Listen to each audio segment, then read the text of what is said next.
a couple of days into September, and do you know what that means? It means it is almost Hispanic Heritage Month. Hispanic Heritage Month is September 15th through October 15th. And while, of course, we should be celebrating Hispanic heritage all year long, this is especially a month that really focuses on that, and it's a great time to include different Spanish songs and activities and games and folk dances into your music classroom. And so in today's video, I am going to be sharing my top, I believe it's top 5 or 6 Hispanic heritage music activities that I use in my classroom. Some of them are folk songs, some of them are games, some of them are rhythm activities, all of the things. So if you're ready to get all of the ideas so that you can use them for Hispanic Heritage Month and beyond, then like this video, subscribe, all of the things, and let's get started. For those who don't know me, my name is Brandy Barton. I am an elementary music teacher and a middle school musical theater teacher in Central Florida. I made this channel so that I can help other music teachers instill a love and appreciation of music into the heart of every child through giving you lesson plan ideas, tips, tricks, strategies, all of that good stuff. I've been teaching for about 7 years now, and so I kind of know what works for me and what doesn't. And so we're just going to, like I said, talk about Hispanic Heritage Month today. It's really important that you are actually using different songs from different cultures in your music lessons, because not all of your kids are the same culture or the same ethnicity or the same race. And we also want to make sure that we are opening their eyes to other cultures. So I use songs from all different places. I have a songs that I use from Russia. I have a song that I use from Guatemala. I have a song that I use from Bolivia. I have a song from Puerto Rico, a song from Kenya, Zimbabwe, Ghana. I use all different types of songs into my classroom. And you want to make sure that you're maybe even looking into songs that some of your kids are from. Like, for example, I did have a kid that was from Russia a couple of years back, and that's why I found a Russian song that we could do to make him feel like he was a part of, the music class. And so making sure that you're actually like finding songs and they're not all just like, white American songs is really important to make sure that you are actually having a rounded curriculum for your students. And so that's why I'm really excited that we're going to be talking about Hispanic heritage today, because I use these songs all year round. Like, these are not just pertaining to September through October. So definitely use them and implement them into your classroom. Plus, I use these for specific concepts, and maybe you're not on that concept yet by the time Hispanic Heritage Month rolls around. And so you want to be able to use this at another time. So these are good to be used all year round. I will link everything down below. Some of these lessons are mine. Some of these lessons are from other great music teachers. But let's not waste any more time. The first one is Zapatito Blanco, which is a fun Mexican folk song. I've heard it's a folk song, but also a chant. I've seen both. So I'm going to teach the song in this, but if it was a chant, you would just chant it. And I use it for introducing and reviewing quarter breast with my students. And so the song goes like this. Zapatito blanco, zapatito azul, dime cuántos años tienes tú. Which roughly translated is just little white shoe, little blue shoe, tell me how old are you? Now, if you've ever played the game bubblegum in a dish, how many pieces do you wish? Then this is the exact same game. So in the game bubblegum, everybody has 2 fists and they're in a circle and you're going bubblegum in a dish. How many pieces do you wish? And then the person says like 5. 1, 2, 3, 4, 5. And if they tap on your hand, then you lose a hand. And then it's a game, elimination game like that. It's the same thing, but since it's called Zapatito, which is shoes, you're going to be putting your shoes in instead. And so each kid has their 2 little feet in, and one kid is tapping the beat going, Zapatito blanco, zapatito azul, dime cuántos años tienes tú. Then that person that basically means, tell me how old are you? They're going to say how old they are. So maybe they're 5, and then they'll go 1, 2, 3, 4, 5. And then whoever's shoe it is, the shoe gets out. Now, typically, I will start and be doing the steady beat the first time they do this game just so that they understand how it works. And then once I feel like they can take it away, I'll break them into smaller groups and then they can try it that way. But that's a really fun, cute little game for them to do. And then I also introduce or review quarter rest depending on where we are. And I have different slides for that. And then we review a couple of rhythms after that. But the game is super fun and it's from Mexico. And then they get to, also review quarter rest, which I did make an entire PowerPoint presentation for that. If you want the slides, it also comes with a worksheet so they can practice filling in the rhythm patterns themselves. I will definitely link that down below, but Zapatito Blanco, I typically will use that in K through 2, depending where we are for quarter rest. Okay. The next activity I got from my friend Mariah Holmes in Holmes Music Room. I believe that's her Instagram. I will link her down below. You definitely want to follow her because she also gives lots of literary book activities, and she's doing like a Move It Monday and a Feature Friday, and she's fabulous. Anyway, I got this from her last year. So she was introducing Ta and TT with her first graders, and she was reviewing form with her second and third graders, and she used this book called Old Macdonald Had a Farm in Bolivia. And it's a cute little paperback book. It's super, super cute. And basically it just does Old Macdonald Had a Farm, but in Bolivia. And so most of the kids don't know what on earth Bolivia is, and that is another Spanish country. And so you read the book to them, you sing Old Macdonald Had a Farm the way that you would. And then she introduced a couple of slides about Bolivia. And so she would show stuff like it's a really big agriculture and farming place. And so they would talk about how that looks different than in America. And she would show like their flag and like all of that sort of stuff and really get them immersed in the culture of the song that they're about to do. And then she tied it in together with the song from the Shenanigans called Carnavalito, which just means Little Carnival. And I would actually play it right now so that you could see it, but I don't want to break copyright. But she also has this in her Instagram. But basically, she reviews form with the students. And so on the A section, the whole entire time, the music in the background for the A section there's a strong, steady beat of ta, ta, ti, ti, ta. And so she's having her students move around the room to that, and they have rhythm sticks, but they also have maracas. And so she will have them like walking around to the beat going,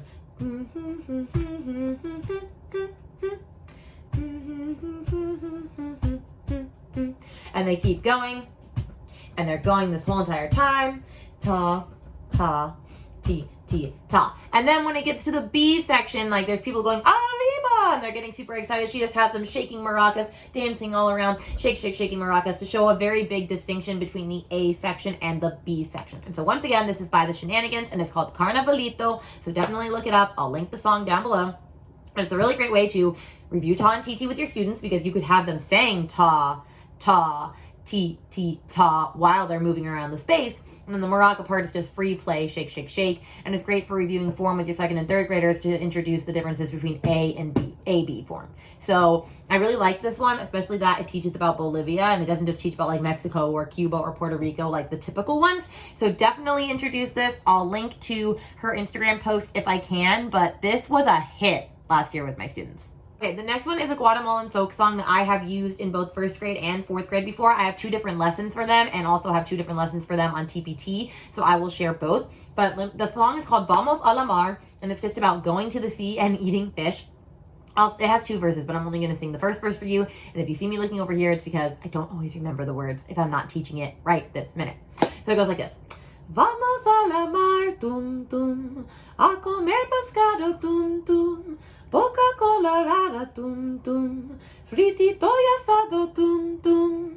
And so, translated roughly, that means let's go to the sea, tum tum, to eat fish, tum tum, colored red mouth, tum tum, fried and roasted, tum tum. And so, that's what that means. So they're basically eating fish. Now, I love to teach this as well. I also have slides where I talk and teach about Guatemala, because a lot of the kids don't necessarily know about Guatemala as well. And so we talk about their culture, like all the different things there, like their flag, and different like statues and like cultures that they have, like Mayan temples and other things. And we talk about just their food and like their clothing and like the music and how it's different from like other Spanish cultures, because it is different. And then we do the song. Now in first grade, I use this for quarter rest as well, because right after it says, Vamos a la mar, tum tum, it has a rest. A comer pescado, tum tum, boca colorada, tum tum, fritito y asado, tum tum. So it has a rest at the end of each phrase. And so I also have slides for this where I will teach and talk and introduce quarter rest, or if I already have taught quarter rest, then I'll just review with this song, but it's really clear and distinct in teaching tall rest for them. And then I like to add instruments to this, and so we'll typically just keep the steady beat with maracas or rhythm sticks, or no, those are really the 2 that I use for this. So Vamos a la Mar is really great for first grade. But it's also really great for 4th and 5th because it has low sol in it. Because the Vamos a la mar, sol, sol, So it has that 2 different times in the song. So it's really great for introducing soul, low soul. And so I have slides to help introduce that as well. This typically is the song I will try to introduce it with because like it's very clear and it's not like fast song. So I can really focus on that section with the students. But I have slides that introduce the secret note as soul, low soul, and that they already know high soul. It's just an octave down, and we talk about like what an octave difference is and all of that sort of thing. And then I also forgot to mention that with the younger kids, I also do like rhythm flashcards with them with like different sea animals. And so like I'll have a crab and they have to read the crab's rhythm correctly, and it's all quarter rest rhythms. And then like it'll be an octopus and then like an eel and then a shark and a dolphin and all of those different things. And so I have all of these prepackaged into different TPT resource activities. One is the first grade one where it has the quarter rest presentation and also that flashcard set. And then one with the low soul presentation and like the slides that go with it to introduce low soul in your classroom. So if you want that, then definitely be sure to check it out underneath this link. But Vamos a la Mar is a super fun one to do with your students. And of course, a traditional Mexican hat song to do is La Raspa, which you can do with any grade level. My kids always ask for it every year. It's just literally the one where you're standing up and you're doing the nice heel step. So you're doing da da da da da da. Da da da da da da da da da da da da da da da da, and then you do that 2 times, and then on the other part you're just dancing in a circle with somebody going da da da da da da da da da da da da da da da da da. Ole! And then the kids do that a couple different times and they really love that one. That one's kind of like self-explanatory. It's just La Raspa. And my kids ask for that every year, and you can always tack that on to like a lesson that you did already or like a song that you just did. Like maybe you just did Vamos a la Mar and you want to add that on or tack it on before or after. But it's a really great movement activity across all the grade levels. Okay, another one that I use that I'm going to put the book right up here because I don't actually have the book with me right now that I use for kinder through first is Los Pollitos, which is just the little chicks. And so it's just a song about little chickies. And I typically will show the song on YouTube first because they have a nice little cover of it. And I'll sing the book to the kids as well, which if you don't know the song, I will sing it for you super quick. Los pollitos dicen pío, pío, pío, cuando tienen hambre, cuando tienen frío.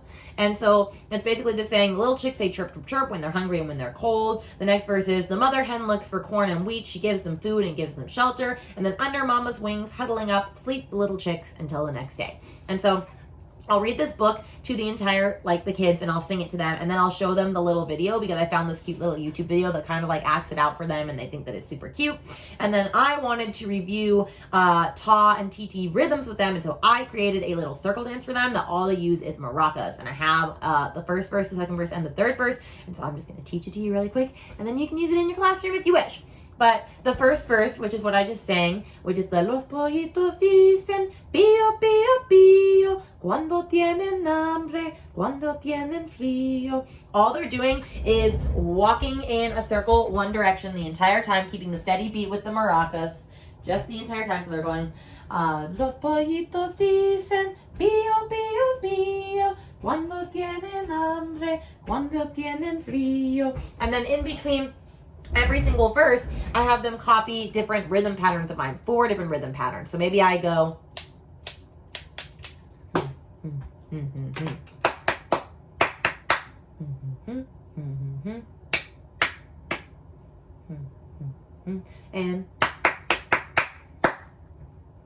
and then we go, I, and da, da, da, and we go to the next verse. So this is always what we do at the end. I, cuando, and we just start all over again. And so in the second verse, they're just walking in and out. So they're doing,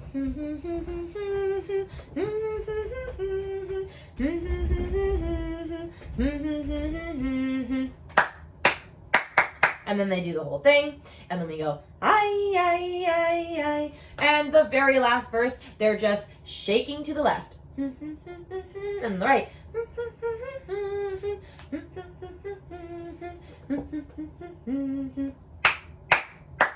and they do the whole thing, and then at the end we shout, Los pollitos, and that's the entire circle dance.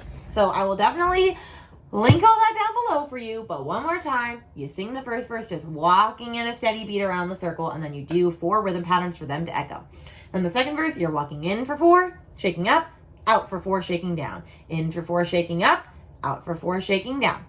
And then you do the 4 rhythm patterns echo again. And then the last verse is just shaking to the left for 4, shaking to the right for 4, shaking to the left for 4, shaking to the right for 4, and then do los pollitos at the end. And you always add in between the verses, ay, ay, ay, ay. And then it's super, super fun. So if you like that circle dance, take it. If you hate it, don't do it. But it was a hoot in my classes last year, and so why not try it? I feel like a lot of my lesson ideas are for younger kids. I will definitely try next week. Next week I'm going to be doing books that I actually use for Hispanic Heritage Month. I'll also try to make them a little bit more older grade levels, but this one is another younger one, and it's called Bate, Bate, Chocolate, which is basically about a different Hispanic dish with, like, I've heard it's a chocolate dish, but I've also heard that there's one that has, like, rice and tomatoes, which, like, sounded disgusting to me, but apparently that's like a regular thing to, like, include chocolate with, like, stuff like that. But anyway, the version that I learned forever ago is they start to stir it together going Bate, bate, chocolate, con arroz y con tomate. And then they have a partner and they go 1, 2, 3, cho, or yeah, cho, 1, 2, 3, co, 1, 2, 3, la, 1, 2, 3, te. And then they grab hands and they're spinning together really fast going chocolate, chocolate, chocolate, chocolate. And then that's all that I learned. It's just a cute little way for them to learn a song in Spanish, and then also they could practice ta and tt to that, or a quarter note and eighth note to that if they really so wanted to. But I just introduced it as another song that they can learn, or not song, a chant that they can learn in a different language. And so I'll say the words really quickly because I know I was clapping and stuff too. So it goes Bate, bate, chocolate, con arroz y con tomate. 1, 2, 3, cho. 1, 2, 3, co. 1, 2, 3, la. 1, 2, 3, te. Chocolate, chocolate, chocolate, chocolate. And so the 1, 2, 3 is just saying chocolate and breaking it down. I've seen versions where it sings the chocolate part first and then the bate bate. It's really up to you, but it's just a cute little chant that you can teach. And then you can also teach them about making a mole, which is what they are making in the bate bate chocolate. They're making a mole sauce. And so you can teach them like what mole sauce is, and like even show them a video of like how to make mole. That would be super cool, so that you're tying everything all together for them. But that one's just a cute little fun song. So that's all I have for you on that one. And those are my 6 different Hispanic Heritage Month music activities that you can do in your classroom. I am going to have a blog post up about this. Probably not by the time you read this. Maybe if I'm super savvy, I'll have it up by then. And then you can link to all of the different lessons that I talked about in that thing. So I'll definitely link everything down below. Any of the products that I created, anything that my friends made or that they talked about, I will link to their channels and handles down below. So I hope that you got some good ideas out of here that you can use for Hispanic Heritage Month in your music classroom. But my friend is about to come and get me grocery shopping because my car is broken once again, because why would it ever work? That's what cars are not for. But anyway, I hope that you like this. Make sure you like, subscribe, share, all the things. And then I will be back next week to talk more Hispanic Heritage Month with you, but this time all about literature activities that you can use in your classroom. All right, guys, I'll see you later. Bye.